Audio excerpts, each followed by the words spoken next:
नमस्कार। हम अखन आयल छी उगना महादेव जे अहाँ पाछा में विद्यापति जी के से देख सकै छियन। तो जे से बहुत प्रसिद्ध कहानी है जे उगना जे छलखिन या वो साक्षात भोला बाबा छलखिन या जे विद्यापति के से नौकर बन के रहल छलखिन या।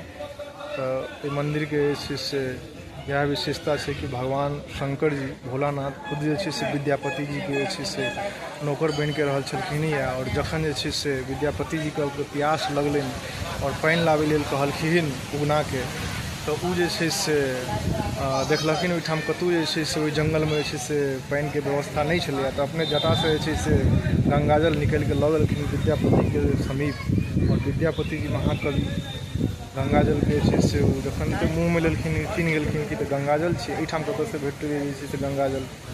ताहि लऽ के से ओ चिन्ह गेलखिन कि कोई साधारण मानव नहीं छै।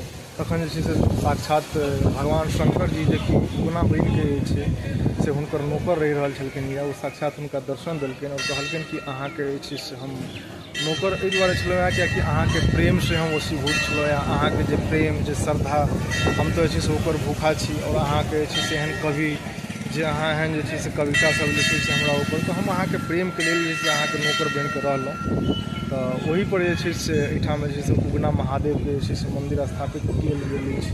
तो विद्यापति जी जे से विद्यापति के लेल जे से प्रख्यात छै कहानी।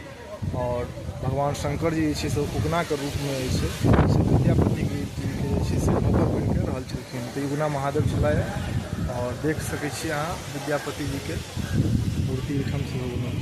धन्यवाद। फिर भेटै छी अहाँ के अगिला व्लॉग में।